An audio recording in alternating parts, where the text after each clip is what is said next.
How's it going, Yankee fans? My name is Alex with my co-host here, Ryan Garcia. And John Morosi of MLB Network said the Yankees are intrigued by a couple of different outfielders, one of them being Michael Taylor from the Kansas City Royals, Andrew Benintendi's teammate. So kind of an interesting player, came out of the woodworks in terms of conversational things and negotiations between the Yankees and Royals. And, Benintendi has been the preferred target, but Taylor's intriguing, right? He's a Gold Glove winner last season, really good at getting on base. He doesn't have necessarily the best power. He's a right-handed hitter.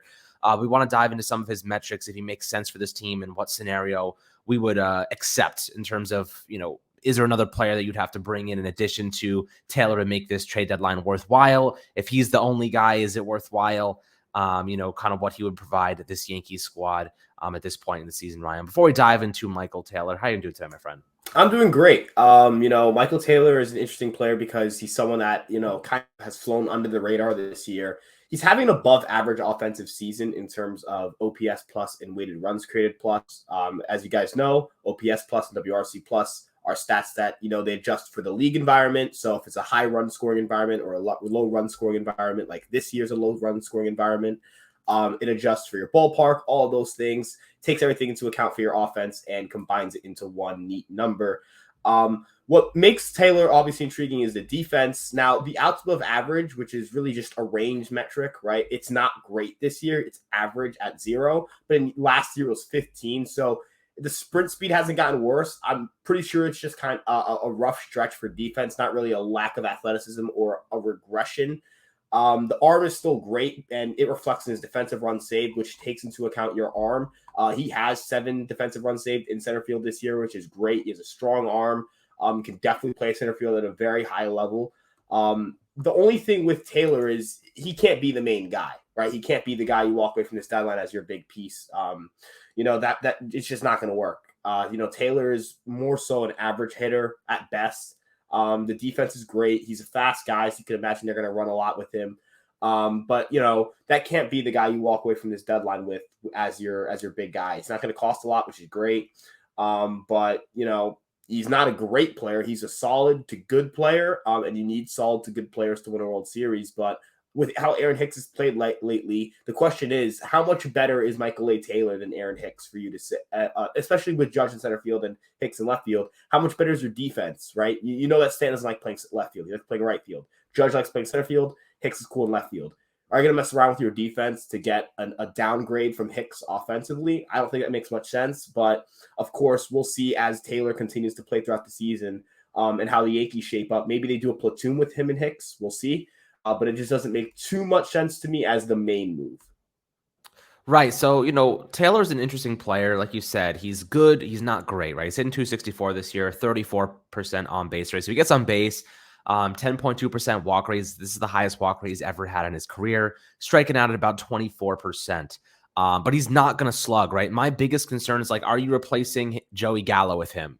And if you are, he's a right-handed hitter who still doesn't hit home runs. So now you're not really taking advantage of that short right portion left field, rather in right field. And that's kind of where Benintendi would have come into the picture. He's small, but he's got underrated power. He can hit homers. I think he hit 17 homers last year. So, he's a guy that you put him in Yankee Stadium and he'll jack some for you. But the thing is, Michael Taylor isn't going to do that, right? He has 5 homers this season, 12 last year. He's not a guy that's going to post those kind of numbers. He has a 7.7% home run to fly ball ratio. His fly ball percentage is 43%. So, that's not where you're going to get him for. You're really getting him to hold it down on defense. He's a reserve on this team.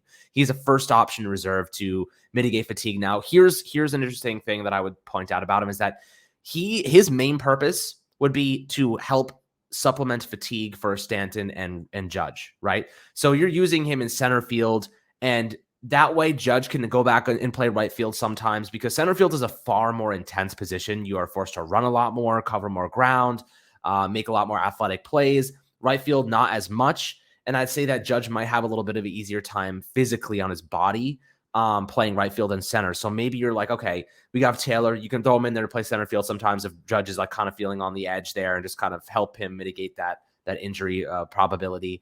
So I think that there is value there. And then you talk about Stanton as your primary DH, and Michael Taylor can definitely fill the role in right field if need be. He hasn't played that much in right field, so he's primarily a center fielder. I think this season he's played about 536 536 innings in center field.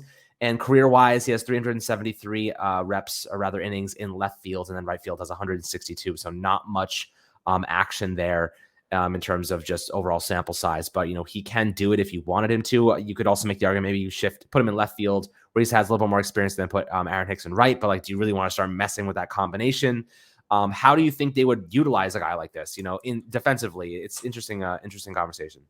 Yeah, you mentioned it there, where it's like, well, what do you do with a defensive alignment? I'm guessing you'd go Judge in right field, Taylor in center field, Hicks in left field, but that means you're taking Glaber out the lineup, or Donaldson out the lineup, or DJ out the lineup, because you have to use the DH spot for Stanton. You're not taking Stanton out the lineup, right? Like, that doesn't make any sense. And if you're getting a guy just to rest other players, I'm not sure that's. I mean, I guess you could definitely use him as a bench player. I mean, but he's got 2 years of control, and I'm guessing other teams may be a lot more desperate for outfield help. I'm thinking of a team like the Phillies, where their outfield defense is absolutely atrocious. They could definitely be in a much greater desperation and outbid the Yankees there.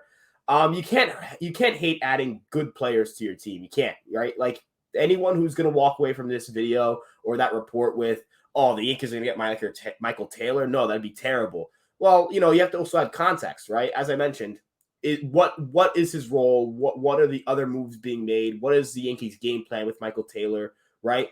If Michael Taylor is just coming onto the team to be the 4th outfielder with Hicks, Judge, and Stanton starting, and you play Taylor maybe against better matchups he's more comfortable with, maybe against lefties, how could you hate the move, right? Because you got that makes you a better team. Your bench is better. Your team is just a lot better because you have 4 good outfielders instead of Gallo there, and Gallo's not a good outfielder for the Yankees, at least, because he can't play anything other than right field.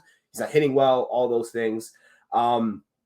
So again, it's a matter of what role he's playing. As you mentioned, there's a lot of things you can do with him. You don't want to make him uncomfortable in different defensive positions, but he does at least have experience in left field and right field, which is great. So personally, I think of him as a bench player or a platoon guy. I don't think of him as a starting player for a championship caliber team. We saw this with the Braves, though. They had a rotating outfield, right? They rotated between Peterson, between Rosario, between Duvall, between a bunch of different guys in the outfield, and it worked for them. I'm not going to say that the Yankees are going to Atlanta Braves their way to the World Series, but, having outfield depth, having position player depth is important. Guys get hurt, guys go down. So, I'm on board with it as a depth move. I'm not on board with it as your star player. Yeah, I agree with that. I mean, look, there's an argument to make that general manager Brian Cashman needs to go all in right now, right? This team has World Series aspirations. They can do it this year. They can't half-ass this trade deadline, right? And like, I know people make the argument in the comments, like, they have such a good team. They're leading the AL East, blah, blah, blah. Like, yeah, sure. But what happens when October comes around, and we've seen what this team does in October, they flop, right? They can't hold up in those big moments. Their pitching has suffered. Injuries, you got to be careful with that. Fatigue is setting in. Nick and I looked at the full starting rotation yesterday and how poorly a lot of them are playing lately. The only guys that seem to be doing anything, worthwhile, Cole has had a couple of tumultuous outings, but was pretty good in June. Good in solid in July so far. And then you look at like Montgomery's been good. Severino's honestly been our best pitcher this year in terms of ramping up. He's been looking better and better and better. Everybody else has kind of been looking worse and worse. So you got to make those decisions. I think that, Luis Castillo or Frankie Montas will definitely be on the board. We'll be, probably seeing a lot more rumors about them in the coming days as we approach the deadline on August 2nd. But, Michael Taylor, if he's the only guy you walk away with, that's really disappointing. Right now is the time to leverage a couple of those prospects that may not have a future on the Yankees to try and win a World Series, or give him a chance. I know you talked about Isaiah Connor-Falefa yesterday and how poor he's been playing. I know a lot of people like the contact approach, but he's not even that good of a defender. He's been pretty poor there, skipping balls out of the. Anthony Rizzo has saved that man on more occasions than I can even count. Like, they don't actually tally scooped balls out of the dirt. I don't think that's a stat, but the amount of balls that Anthony Rizzo has picked out of the dirt for Isaiah Connor-Falefa is like probably upwards of 10. And that he would highly have 10 more errors right now if it wasn't for Rizzo and his unbelievable ability to do that exactly. So they got some weaknesses. This team is not indestructible. They're not invincible. They need help if they want to win a World Series. And what's the harm in trying to get as many great players as possible to finally break a decade-long streak of not making the World Series? So I love your opinions below on Michael Taylor if you think he's a guy that the Yankees should pursue, or maybe they should go after an Ian Happ and Brian Reynolds and just sell the farm. This is a guy that's not going to cost that much, most likely, on a 2-year, $9 million contract. He's a good, not great player. You're not looking at a big prospect for him. But then again, like, who knows what they want for Benintendi? So I guess we'll find out more information as the days go by. But as always, my friends, make sure to like and subscribe to the channel below. Much love as always, and appreciate all the support. And we'll catch you guys on the next Fireside Yankees episode.